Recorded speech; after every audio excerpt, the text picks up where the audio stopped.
Okay, today we're going to have a fairly quick video. Part of it is because I'm gearing up for an air show and my time and attention has been on that for the last couple of weeks. Because I volunteer for a museum that's going to be basically at or the entrance to the air show, so going to be busy. Today we're going to deal with magnets, or neodymium nickel coated magnets. These I have to buy locally for about 20 bucks a piece, this one for about 25. Where they are important is my fancy pants magnetic number plate holder. I won't flash the number plate at you. That's been on the back of my trailer. I have a flatbed tilt bed trailer that I load my 8-wheel drive amphibious Argo onto, and of course sometimes I might back over it, so my simple solution was magnets.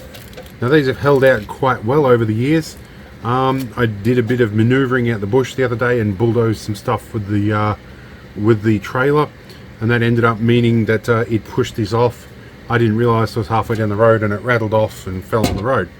Fortunately, I had kept a pretty good breadcrumb trailer where I was able to go back and find it. So today we're going to give this a bit of a clean up and we're going to fit some new magnets to it. Hopefully I'll get another 4 or 5 years out of it. I think I bought that trailer and the amphibious Argo in about 2019. So we're 2024 now. I think we've done well to get that many years out of a few of these magnets. So probably not the end of the world.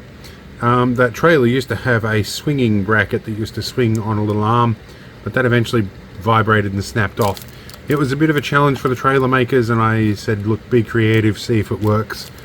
It worked for a while, but you know, I ran over it a couple of times and it shook around, and a couple of people tried to cut it off with a hacksaw to steal my number plate.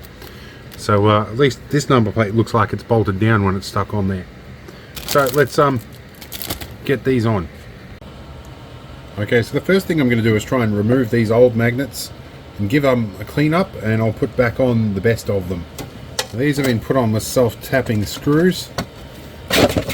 Whoa.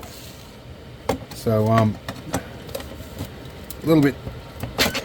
Okay, I'm going to need to use a screwdriver for that. Now, a solution to using power tools is to use hand tools. This one's missing the ball detent, but this might give me a bit more leverage to get these moving. Alright, this is going to take a while. We'll be back when these magnets are off. Okay, so we gave all the magnets a clean up. Only one of these really needed removing. This one is broken and knackered. I'm not even going to bother cleaning it. This one's cleaned up a bit. I replace these basically periodically as they wear out. It's just a whole lot easier than other solutions. I come up with ideas in the past of making a bracket that folds up and down and all the other sort of stuff and mucking around, and none of it worked really well. It's just having a bracket that magnets down, and this looks pretty much like it's bolted down for the most part. So nobody's nicked it, which is nice. But then again, I keep this in a fairly high security area and I keep close tabs on it. So I think I'm going to put a square magnet back on there, and I'm going to put 2 round ones on, and so I'll put this one probably back on the corner and me 2 retaining ones in the middle here. Hopefully this will stick back down. And at some point I'll put the number plate light in here and I'll hook it back up to the system. So far I haven't driven that at night, but yeah, I'll be able to hook that back into where the original number plate light went in. One thing I do need to do is take a grinder or something and take the sharp points off these screws once they're in, because they do protrude through the bottom quite a fair way, and this is going to take some force to wind these in. So we'll be back in a minute. Now these magnets, they come on a piece of angle bracket here that helps protect them from sticking onto other things, and they are immensely strong magnets. Let's watch this. Doesn't take much for them to rip these up. Don't get your finger stuck between 2 of these. You will probably regret it. And the problem you run into is getting anywhere near any of that will cause it to stick to things. So let's see if we can go in here. This was a nicely threaded hole. This one went in alright. Okay, and it ripped my bit out of the holder. Now these bigger ones are a little bit harder to get off. I will probably need a tool for this, and I'm being careful where I put them. Alright, and these little bits of channel actually are handy for other stuff later on. So, let's see. I have an icy pole stick here that might allow me to slide this sideways. Okay, it's off and it's in my hand. This is like trying to get your kid to put shoes on Friday morning for school.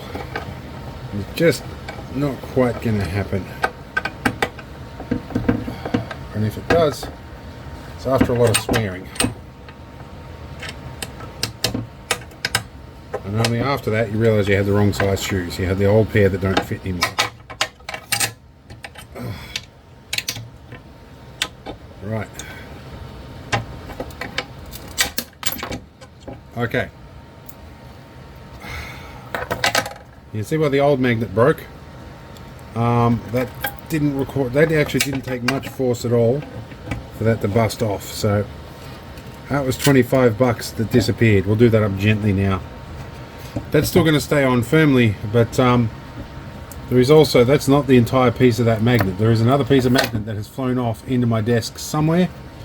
No actual idea where it went. Well, it's the middle of the night. We're going to go into the shed and we're going to wake some people up. Probably my neighbours. There we go. We'll turn on just that backlight because I need to buy some fluoro tubes or some more LED strips like these. Alright, I have a grinder there, which I put the guard back on. Alright, I need to stick this down in a way that I can work on it. Luckily, it's magnetic.